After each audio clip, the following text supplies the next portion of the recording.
உழைச்சதே நம்மளுக்கு நிற்க மாட்டேங்குது. ஏமாற்றி பிழைக்கிறது எப்படி நிற்கும்? சாதாரண மனுஷங்களை எப்படி ஆசையெல்லாம் தூண்டுவாங்க?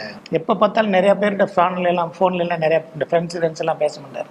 ஈவினிங் இவர் வீட்டுக்கு போனால் பேசலாம், இல்லாட்டி ஹாய் ஹாய் ஹாய்ன்ட்டு ஃபாஸ்ட்டாக ரஜினி சார் மாதிரி பேசி முடிச்சுடுவார். ஒரு இல்லாத விஷயத்தை இருக்கிற மாதிரி சொல்லி அடுத்தவங்களை நம்ப வச்சு, அதுதான் கம்பி கட்டின கதை.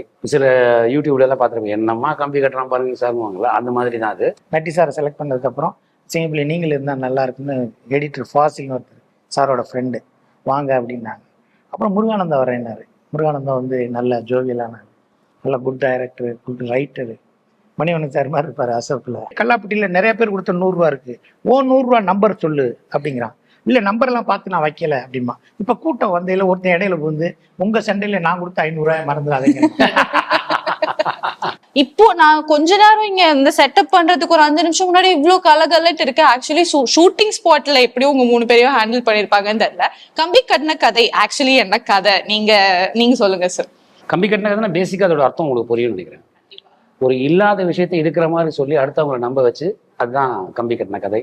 சில யூடியூப்லாம் பார்த்துருப்பேன், என்னம்மா கம்பி கட்டுறான் பாருங்க சார்வாங்களா, அந்த மாதிரி தான் அது. ஸோ தன்னோட தேவைக்காக ஒருத்தன் ஒரு விஷயத்தை ஒழிச்சு வைக்கிறான். அதை எப்படி அவன் எடுத்துக்கிறான் தான் வாழ்க்கையில். ஒழிச்சு வச்ச பொருள் அவனுக்கு கிடைச்சதா கிடைக்கலையா, அதுக்காக அவன் என்னென்ன எஃபர்ட் எடுக்கிறான் அப்படிங்கிறது தான். அந்த கதாபாத்திரத்தோட பேர் அறிவு. நான் மூளையை யூஸ் பண்ணி எப்படி மற்றவங்களை கன்வின்ஸ் பண்ணி தனக்கு தேவையானதை அவங்ககிட்ட இருந்து எக்ஸ்ட்ராக்ட் பண்ணிக்கிறான்றது தான் பேசிக்காக சொல்ல படம். சிங்கம்புலி சார் ரொம்ப நாள் கழிச்சு ஒரு காமெடி, ஃபுல் டைம் காமெடி மூவில உங்களை நாங்க என்ஜாய் பண்ண போறோம்னு நினைக்கிறேன். ஸோ உங்க எக்ஸ்பீரியன்ஸ் படத்துல ஒர்க் பண்ணது எப்படி இருந்துச்சு சார்? இது பேசிக்காக ஒரு நல்ல காமெடியான ஒரு கதை. இது கம்பி கட்டின கதை. எப்படின்னா இது சதுரங்க வேட்டை மாதிரி எப்படியெல்லாம் நம்ப வச்சு மக்கள்கிட்ட ஆசையை தூண்டி எப்படி பணம் சம்பாதிக்கிறாங்க, எப்படியெல்லாம் ஏமாத்துறாங்க அப்படின்னு இன்னும் நிறையா இருக்குது. அது டெய்லி புதுசு புதுசாக வந்துக்கிட்டே இருக்குது. ஸோ அதெல்லாம் சொல்லி இது ஒரு, எனக்கு தெரிஞ்சு இது ஒரு அவேர்னஸ் ஃபிலிம் தான். இது மக்களை வந்து நீங்கள் இதெல்லாம் ஏமாந்துடாதீங்க, உழைச்சதே நம்மளுக்கு நிற்க மாட்டேங்குது, ஏமாற்றி பிழைக்கிறது எப்படி நிற்கும், சாதாரண மனுஷங்களை எப்படி ஆசையெல்லாம் தூண்டுவாங்க, நீங்கள் ஆசைக்கெல்லாம் நீங்கள் போயிடாதீங்க, உள்ளே போயிடாதீங்க அப்படிங்கிற ஒரு ஃபிலிம் தான். இந்த மாதிரியெல்லாம் ஏமாற்றிக்கிட்டு இருக்காங்க, இந்த மாதிரி ஏமாற்றிக்கிட்டு இருக்காங்க அப்படிங்கிறது. இந்த மாதிரி ஏமாற்றிக்கிட்டு இருக்காங்க அப்படின்னா யாரை வச்சு சொன்னால் மக்கள் ஏற்றுக்கிடுவாங்க அப்படின்னா, இந்த நல்ல மனுஷனை வச்சு சொல்லி இந்த நல்ல மனுஷனை முன்னாடி நிறுத்தி சொல்கிறாங்களே அப்படிங்கிற ஒரு சின்ன வருத்தம் இருக்கும் இவர் மேலே. ஏன்னா இவரோட பஞ்சுவாலிட்டி, டிசிப்ளின், ஆட்டிடியூடு எல்லாமே ஒரு சாதாரண மக்களோட இருக்கும். இவர் மேக்சிமம் வந்து நண்பர்களுக்காக வாழ்கிறவர், அண்ணன் தம்பிக்காக வாழ்கிறவர், அம்மா அப்பாவுக்காக வாழ்கிறவர். நீங்கள் என்றைக்காக இருந்தாலும் சரி, ஞாயிற்றுக்கிழமை நீங்கள் 2 மணி வரைக்கும் இவரை பார்க்க முடியாது. ஏன்னா ஞாயிற்றுக்கிழமை போய் அம்மா அப்பா கூட உட்காந்து இருந்து சாப்பிட்டு 4 மணிக்கு மேலே தான் வருவார். எப்போ பார்த்தாலும் நிறையா பேர்கிட்ட ஃபோன்லலாம் நிறையா இந்த ஃப்ரெண்ட்ஸ் எல்லாம் பேச மாட்டார். ஈவினிங் இவர் வீட்டுக்கு போனால் பேசலாம், இல்லாட்டி ஹாய் ஹாய் ஹாய்ன்ட்டு ஃபாஸ்ட்டாக ரஜினி சார் மாதிரி பேசி முடிச்சுடுவார். ஆனால் இவர் பேசுகிறது அக்கா பையன், தம்பி பையன், அண்ணன் பையன், இப்படி தான் பேசுவார். அவங்களோட ஃபோனுக்கு ரெஸ்பாண்ட் பண்ணி மேரேஜே பண்ணிக்காமல் அவங்களுக்காக வாழ்கிற ஒரு சாக்ரிஃபைசிங் கேரக்டர். ஆனால் இவர் வந்து சதுரங்க வேட்டையில் அதை காட்சி ஏமாத்துறாரு, இவரை காமிச்சு ஏமாத்துறாரு, இவரை காமிச்சு ஏமாத்தினார்னு ஆக்ட் பண்ணியிருக்காரு. ஆனால் அந்த ஆக்ட் பண்ணதை கரெக்டாக பண்ணிட்டார், ஆக்டிங்கை கரெக்டாக பண்ணிட்டாரு. அதை வந்து நிறையா அந்த படத்து மேலே நிறைய பிரச்சனைகள் இருக்குது. அதனால தான் தெலுங்குக்கு போல், மலையாளத்துக்கு போல், கன்னடத்துக்கு போல் ரீமேக் ஆகலை.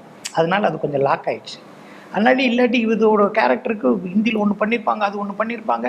இப்போ இந்தியா லெவலில், பேன் இண்டியா லெவலில் பெரிய கேமராமேன், இந்த ஏரியாவிலையும் அவர் பெருசாக வந்திருப்பார். இப்போ கம்பி கட்டுற கதைன்னு சொல்லி திருப்பி இன்னொரு கதையை போட்டு முருகானந்தம், டாமின்சி சரவணன், இப்போ ராஜ்நாத் இவங்கெல்லாம் சேர்ந்து, ரவி சார் ப்ரொடியூசர் எல்லாம் சேர்ந்து ஒரு ஃப்ராட் பண்ணி ஒருத்தன் சம்பாதிக்கிறான். அது இவர் வந்து ஃப்ராட் பண்ணா எப்படின்னா, நீங்கள் ஒரு ஃபஸ்ட்டு ஓப்பனிங்கே ஒரு 1000 கோடி ஒருத்தன் கொள்ளையடிக்கிறான், ஓகேவா? அது தப்பான செயலாக இல்லை, தப்பு. அப்புறம் தலைகளை தொங்கி வந்து கீழே வந்து அந்த கேரக்டரு அப்படி ஒரு கோல்டு மீனை எடுத்துகிட்டு போகுது, அப்படி ஒன்று எடுக்கிறாங்க. இதெல்லாம் எதுக்குன்னா, நான் வந்து ஒரு வில்லேஜவே காப்பாற்றுறேன், 5000 பேரை படிக்க வைக்கிறேன், 1000 பேர்த்துக்கு கண் ஆப்ரேஷன் பண்ணுறேன் அப்படிங்கிறது. ஆனால் இவர் அப்படி கிடையாது. நாங்கள் ஏன் ஏமாத்துறோம் தெரியுமா? நாங்கள் சொகுசு வாழ்க்கைக்காக ஏமாத்துறோம். இதுதானே உண்மை. இவர் வந்து ராபின்ஹுட்டாக இருக்கணும்லாம் இல்லை, நான் இப்படிலாம் ஏமாற்றி இதெல்லாம் பண்ண போகிறேன் அப்படின்னு ஒரு கதை. ஸோ இதான் கம்பி கட்டின கதை. என்னென்னா போய் சொல்கிறான் பாரு, என்னென்னா பேசுகிறான் பாரு அப்படின்னு ஒன்று இருக்கும்ல, அந்த கம்பியெல்லாம் எப்படியெல்லாம் சுற்றி கட்டுறான் பாரு அப்படிங்கிறது. அதில் இந்த படத்தில் வந்து மகாராஜா ஹிட்டுக்கு அப்புறம் நட்டி சாரை செலக்ட் பண்ணதுக்கப்புறம் சிங்கப்பிள்ளை நீங்கள் இருந்தால் நல்லா இருக்குன்னு எடிட்டர் ஃபாசில்னு ஒருத்தர் சாரோட ஃப்ரெண்டு வாங்க அப்படின்னாங்க. அப்புறம் முருகானந்தா வரேன்னாரு. முருகானந்தா வந்து நல்ல ஜோவியலான, நல்ல good director, good writer, Manivannan sir மாதிரி இருப்பார் அசோக்கில். ஓகேவா? அதனால எனக்கு இந்த படத்தில் போய் வேலை பார்க்கணும். அது வந்து எனக்கு ஒரு நல்ல ஒரு டூர் மாதிரி இருந்துச்சு. ஒரு பேக்கேஜில் ஒரு டூர் போனால் வேலூர், காஞ்சிபுரம், ஈசிஆர்ல எல்லாம் போனால் நல்லா இருக்கும். அது மாதிரி போயிட்டு வந்தது. இந்த படம் பண்ணியிருக்கோம். இது எனக்கு தெரிஞ்சு ஒரு அவேர்னஸ் சொல்லும். யாரும் ஏமாந்துடாதீங்க. சின்ன சின்ன ஆசைகளுக்காக போடாது. ஒரு தேங்காய்ச்சில போடுவான், அது எலிக்காக போடுவான். ஒரு கருவாடை போடுவான், அது பெருச்சாலிக்காக போடுவான். அது நம்மளுக்கு எதை மாதிரி போட போகிறான் அப்படிங்கிறது நம்மளுக்கு தெரியாது. ஒரு மனுஷன் ஃபுல்ஃபில்லான அவனோட லைஃப்பில் எதுலையாவது ஒரு இடத்துல ஏமாந்துடும். ஏமாறாமல் ஒரு வாழ்க்கையை நம்ம கடந்து போனோம்னா அது நம்மளுக்கு தான் லாஸ். ஏமாந்துட்டோம்னா இன்னும் ரொம்ப கேர்ஃபுல்லாக இருக்கலாம். அதாவது சும்மா ஈஸியாக பேசுவாங்கல்ல, ஒருத்தன் வந்து 100 ரூபா கொடுத்து சாப்பிட்றான், நான் கொடுத்துட்டேங்கிறான். ஹோட்டலில் நான் கொடுக்கலைங்கிறான். இல்லை நீ கொடுத்துட்ட, இல்லை கொடுத்தேன், இல்லை நான் கொடுக்கல, இப்படி சண்டை வருது. இல்லை கல்லாப்பட்டியில் உள்ளே இருக்கு பாரு, நான் கொடுத்த 100 ரூபா. இல்லை கல்லாப்பட்டியில் நிறைய பேர் கொடுத்த 100 ரூபா இருக்கு, 100 ரூபா நம்பர் சொல்லு அப்படிங்கிறான். இல்லை நம்பர்லாம் பார்த்து நான் வைக்கல அப்படிமா. இப்போ கூட்டம் வந்தையில் ஒருத்தன் இடையில வந்து உங்கள் சண்டையில் நான் கொடுத்த 500 ரூபாய் மறந்துடாதீங்க, உங்கள் சண்டையில் நான் கொடுத்த 500 ரூபாய். இதுதான் கம்பி கட்டு. புரியுங்களா உங்களுக்கு?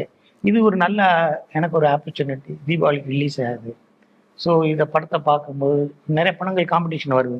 பட் இது ஜோவியலான ஒரு ஃபுல் என்டர்டைன்மெண்ட் மூவி. இதில் நான் இருக்கிறது, சாரோட இருக்கிறது, முருகானந்த எழுத்தில் இருக்கிறது எனக்கு பெருமையான விஷயம்.